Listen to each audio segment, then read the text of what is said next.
Clashes between Ukraine and Russia raged on all fronts while the Russian forces were losing ground in Bakhmut. The sudden counterattacks launched by Ukraine in the south and on the Black Sea coast heavily routed the Russian army and navy, especially the Russian-controlled Mariupol and Berdyansk port. And the constant Ukrainian attack on the Crimean port of Sevastopol dealt heavy blows to the Russian Black Sea fleet.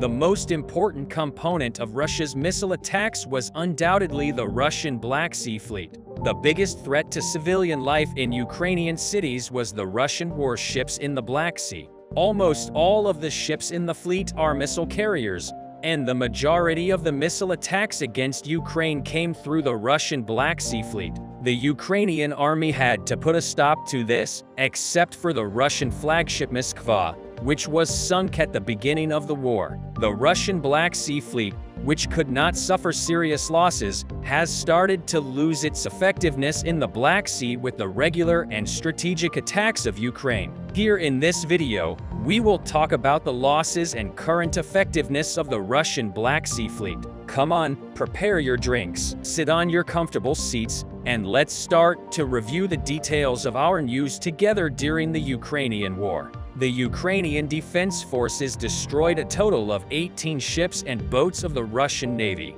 Vice Admiral Alexei Popper, commander of the naval forces of the Ukrainian Armed Forces, reported that, according to all reports, they saw 18 ships and boats destroyed by the Ukrainian Defense Forces. The Admiral of the Ukrainian Navy stated that these are not only ships and boats destroyed by the Navy, but also ships destroyed by the ground forces and other units. As for amphibious logistics, a large amphibious ship and 2 supply ships were sunk by the Ukrainian artillery in conjunction with the attack on the port of Berdyansk. The other day, according to Popper, the Ukrainian Navy also destroyed a Serna-class landing craft and several Raptor-class boats recently that the Russian army used in operations to capture Snake Island. Popper noted that the rest of the ships are currently in ports controlled by the Russian Federation. So how accurate are the numbers? Popper announced, according to Western analysts, 17 ships and boats belonging to the Russian fleet were destroyed during the war. This matches the numbers given by Admiral Popper. In order to gain the superiority of the war, it was necessary to inflict great damage on the Black Sea Russian fleet.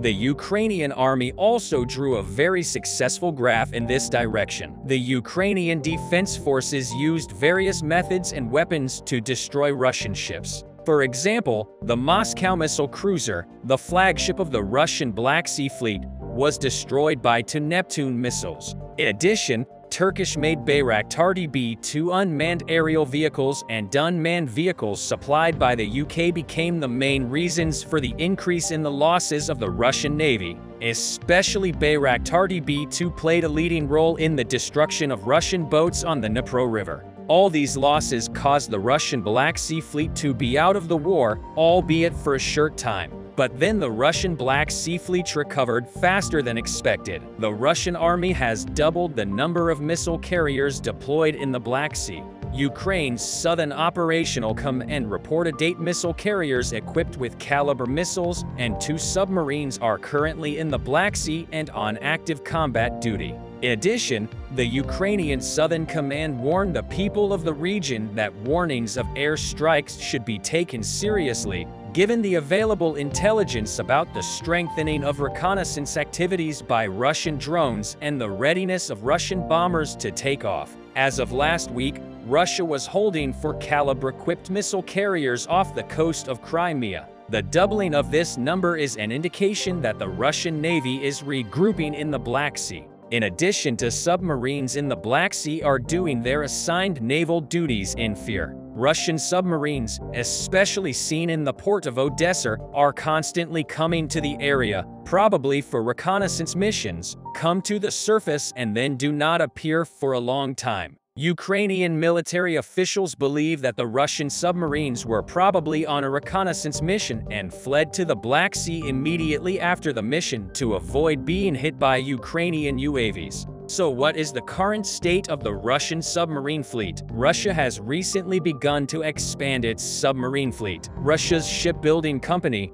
Admiralty Shipyards, a subsidiary of United Shipbuilding Corporation, has launched the fifth project, 363.3 submarine mosaics for the Russian Navy. Submarines of the modified 636 project have a higher combat effectiveness compared to previous projects. The ships have the optimum combination of acoustic stealth and target acquisition range, the latest inertial navigation system, a modern automated information and control system, and a powerful high-speed torpedo missile armament. Mosaic is the fifth of the 363.3 class submarines in the Russian Navy, the fourth submarine of its class. UFA entered service in November of last year. Russia shows its submarine presence in almost every sea it can reach. There are constant reports of Russian submarine activities in the Black Sea, Baltic, North Sea, Pacific, and Atlantic. This poses a general Russian threat to the United States and its partners. So what kind of threats does this pose in the future? The head of the U.S. Northern Command recently told senators that Russia's most powerful Yasen-class attack submarines could be on permanent patrol on any of the U.S. coasts within 2 years. Broad census in the West has proven that the war in Ukraine has emptied, under-equipped, and mismanaged the once-feared Russian armed forces. Accompanying the mediocre performance of the Russian Air Force, the Russian Army broke records with the loss of its soldiers and main battle tanks, the sinking of the Russian flagship Moskva in the Black Sea, and the Russian Navy's poor performance in the Black Sea seemed to point to a much reduced threat across the full spectrum of non-nuclear capabilities. The Russian surface fleet is predominantly obsolete, with a few modern fighters the size of frigates. In addition, submarine forces pose a potentially much more serious challenge because the actual analysis doesn't just involve counting platform numbers, it involves a much more complex assessment of readiness, material condition, weapon captivity, crew training, and proficiency. The exact extent of this threat is difficult to measure. Some might argue that it's in the interest of Western navies and industrial suppliers to exaggerate the threat by senior uniformed personnel. What can be said with certainty is that Russian submarine activity increased significantly in the decade preceding the Ukrainian war. So why are submarines so important to Russian approval? The number of ships that the Russian Navy can use is not even close to the number of ships used by the Soviets in their golden age. Therefore, Russians, lacking numerical advantage, now have no choice but to strive for qualitative equality. This has been tried with some success through weapon and sensor development, with a great effort to match the noise reduction capabilities of Western designs. At the end of the Cold War, the advent of Silent Victor, 3-class SSNs finally began to challenge NATO's assumption that they could outcompete noisy Soviet ships. With the aid of the underwater fixed sonar arrays of the Sound Surveillance Network, it was often possible to determine the approximate Russian submarine arrangements, even if other marine assets had to be localized and shadowed. Thanks to a US-based spy gang, Russian designers got an idea of the acoustic hygiene measures that had been painstakingly and extensively developed over the decades by the USN and were able to quickly implement them into their designs. The new Yasen-class submarines, based on the Akula class, build on this knowledge. Although it was developed and delivered painstakingly and slowly, it can now exert tactical and even strategic effect. In addition, the Kilo and Lada-class conventional submarines owned by the Russian fleet should not be underestimated. These submarines are shorter-range submarines operating in the Barents Sea and the Baltic and are well suited for coastal missions. For Sebastopol-based submarines have launched cruise missile attacks on Ukraine and will be by far the biggest threat to any NATO warship that may sail into the Black Sea.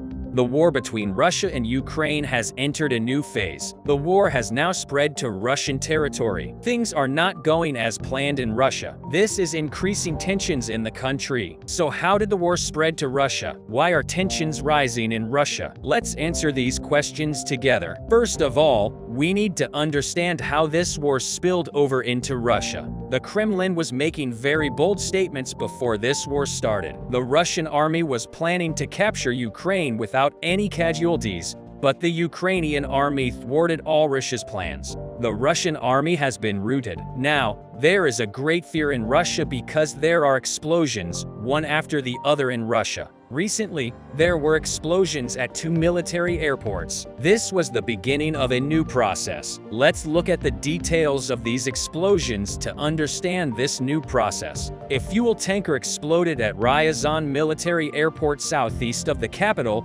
Moscow, killing 3 people and injuring 6 others. The fuel tanker burned for hours, and the Russian government had great difficulty in extinguishing the fire. The explosion shocked the Kremlin at another military airport in the Saratov region. There was a powerful explosion in the area where Russian military aircraft were located. Russian planes were damaged, but these were not the only effects of these attacks. A state of emergency has been declared in Russia. The Russian military has increased security measures to the highest level in all military bases in the country. There is an important reason why the Russian military is in such a panic. The area where these explosions took place is further away from the missile range of the Ukrainian army. The Russian military never expected such an explosion. The explosions have therefore increased the panic in the Russian army. So how did these explosions happen? The Ukrainian military has not claimed responsibility for these explosions.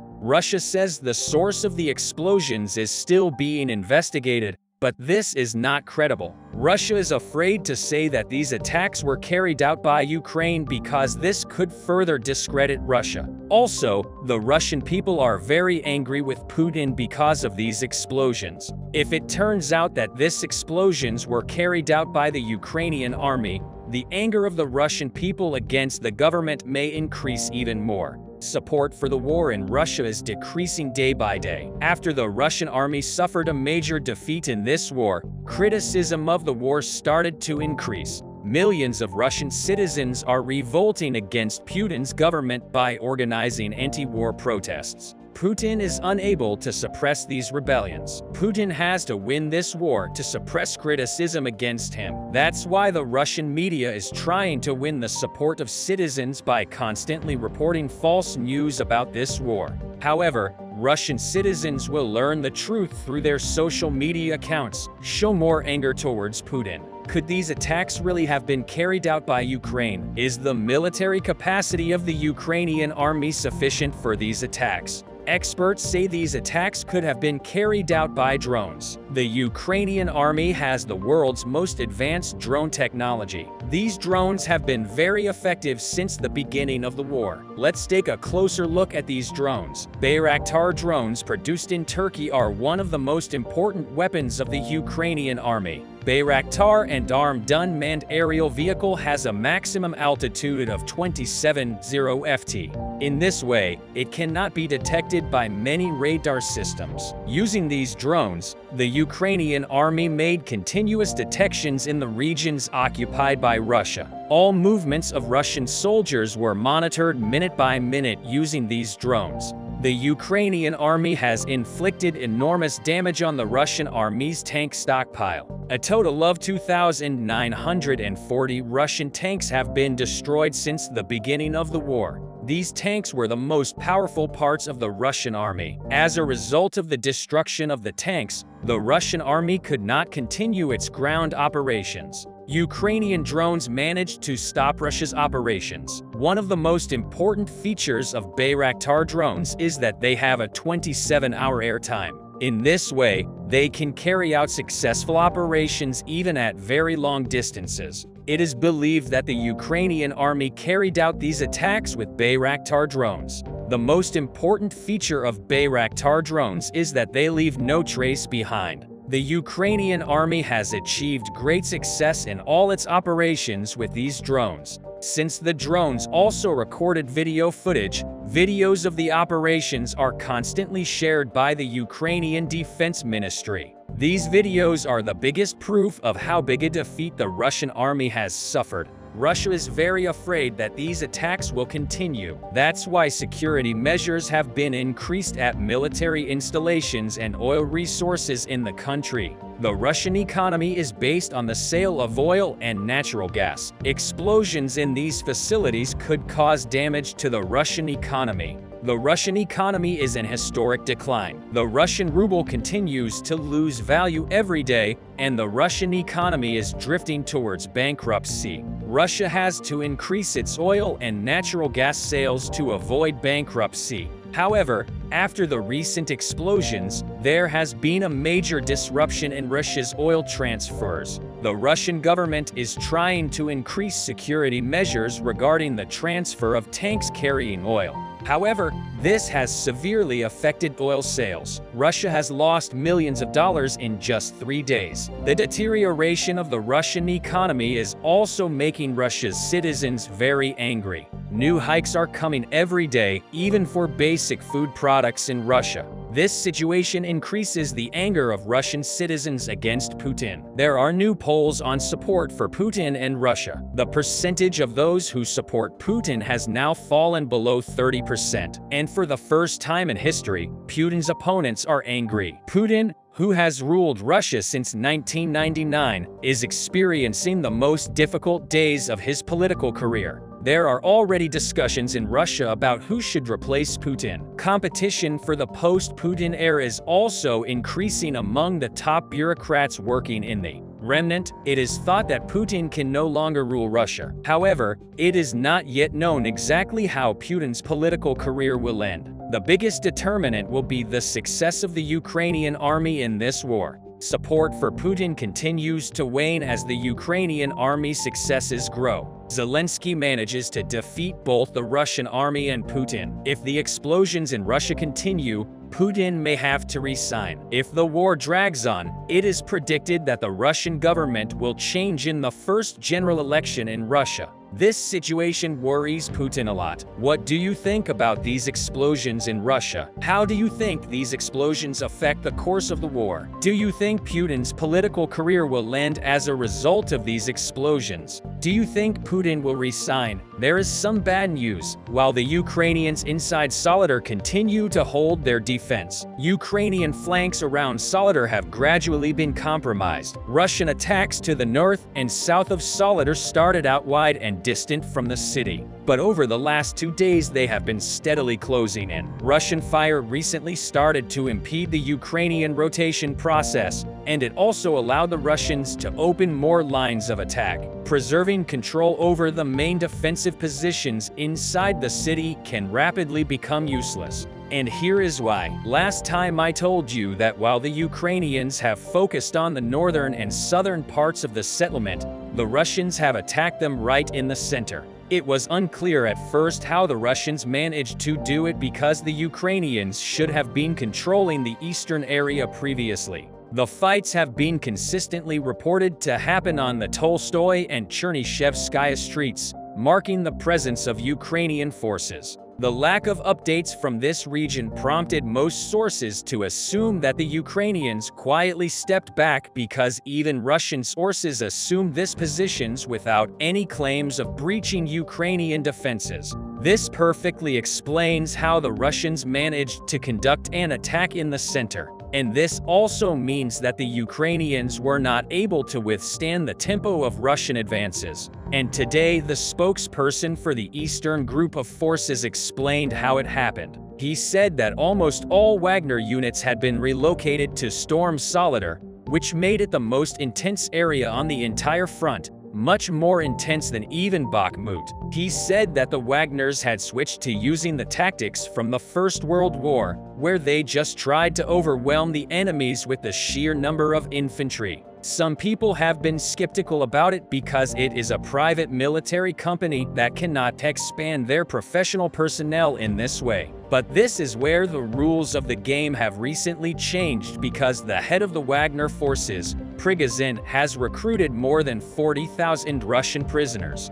These prisoners are obviously not professional fighters, and they are treated to a large extent as expendable resources. The prisoners are used by the professional forces as cannon fodder to overwhelm the Ukrainians and also find weak spots. Today, Ukrainian reserve officer and analyst described in detail how the Wagner's insulator actually work. They sent several small squads of prisoners, up to 8 people, to storm multiple targets along the perimeter of the city. Once the first wave is dead, they adjust the targets and send the second one. Once any group achieves success and reaches the target, the Wagners know that the prisoners have found a weak spot and finally deploy their professional units to develop the attack further. This is exactly how the Russians managed to get a toehold in the northern part of the city, which they still maintain because they deployed professional forces. And this is exactly how they managed to enter the central part of the city.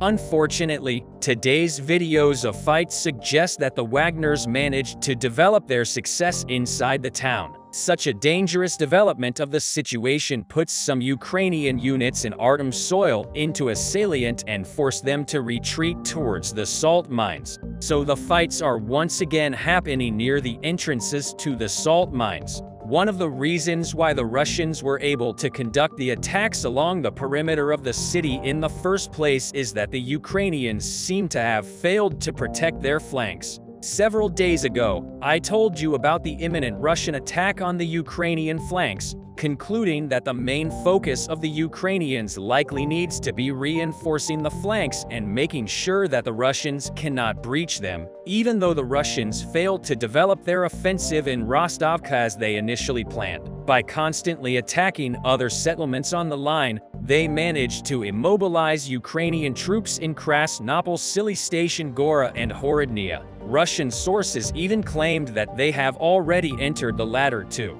In these conditions, conducting rotation becomes risky as the Russians control some segments of the roads. As of now, the Ukrainians are still controlling the salt mines and high-rise buildings in Soldau, which are the main defense positions, and they also control everything west of the railways. If the Ukrainians manage to conduct a series of counterattacks and reduce Russian fire control over the region, then the Russians will lose the ability to send troops to Soldar from every direction, and the Wagners will not be able to sustain their attack. If not, then controlling defensive positions in Soldar becomes useless, as if the Russians are cutting too deep into the Ukrainian flanks. Many sources say that the next 24 hours are decisive, so we will see what the Ukrainian command decides to do.